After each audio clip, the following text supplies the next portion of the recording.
প্রায় 58 বছর পর আবারও ফুঁসে উঠল যুক্তরাষ্ট্রের ধনীদের সন্তানরা। শুধু ধনী বা অভিজাত্যের সন্তান নয়, ক্ষোভে বিক্ষোভে ফেটে পড়া এই তরুণরা আমেরিকার সবথেকে সেরা নাগরিক, শ্বেতাঙ্গ কিংবা সাদাদের সন্তান, যারা লেখাপড়া করে যুক্তরাষ্ট্রের সবথেকে নামি দামি ব্যয়বহুল শিক্ষা প্রতিষ্ঠানে। এসব জায়গায় লেখাপড়ার খরচ চালানো শুধুমাত্র বিত্তশীল বাবা মাদেরই সম্ভব। তারাই নাড়িয়ে দিল যুক্তরাষ্ট্র থেকে শুরু করে গোটা বিশ্বকে, যা কিনা পারেনি আর কোনো দেশ কিংবা মুসলিম দেশের তরুণরা। সেখানে খ্রিস্টান সংখ্যাগরিষ্ঠ যুক্তরাষ্ট্রের শিক্ষার্থীরা দেখিয়ে দিলেন কিভাবে ফিলিস্তিনের নিরস্ত্র মানুষের পক্ষে আওয়াজ তুলতে হয়। তারা দেখিয়ে দিলেন আমেরিকার মাটিতে বসে তাদের পরম বন্ধু ইসরায়েলের বিপক্ষে কিভাবে আন্দোলন করতে হয়।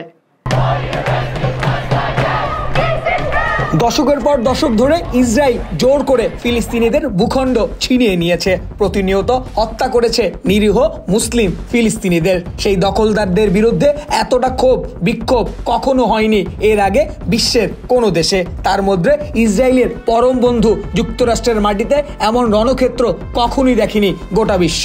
এমনকি মার্কিন রাজনীতিবিদরাও কল্পনাও করেনি এমন দিন দেখতে হবে তাদের। যে যুক্তরাষ্ট্রের আশকারাতে গেল 7 মাসে 34,000 নিরীহ ফিলিস্তিনিদের হত্যা করেছে ইসরায়েল, সেই যুক্তরাষ্ট্রে এখন নিন্দার ঝড় বইছে, তাও কিনা আবার মার্কিন সিনেটদের সন্তানদের মাধ্যমে। মার্কিন তরুণদের পাশাপাশি এই আন্দোলনে কৃষ্ণাঙ্গ, লাতিনীয়, এশীয়, আরব ও মুসলিম দেশের শিক্ষার্থীরা অংশগ্রহণ করেছেন, সাথে ছিল এমনকি ইহুদি শিক্ষার্থীরাও।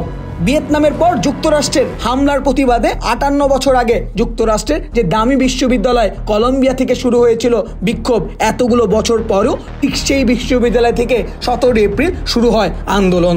দ্রুততা ছড়িয়ে পড়ে আরেক বিশ্ববিদ্যালয় টেক্সাস, ক্যালিফোর্নিয়া, জর্জিয়া, নিউ মেক্সিকোর মতো অন্তত 40টি বিশ্ববিদ্যালয়ে। এসব বিশ্ববিদ্যালয় থেকে 2000 উপর আটক করা হয়, অনেককে বহিষ্কার করা হলেও থামানো যায়নি তাদের আন্দোলন।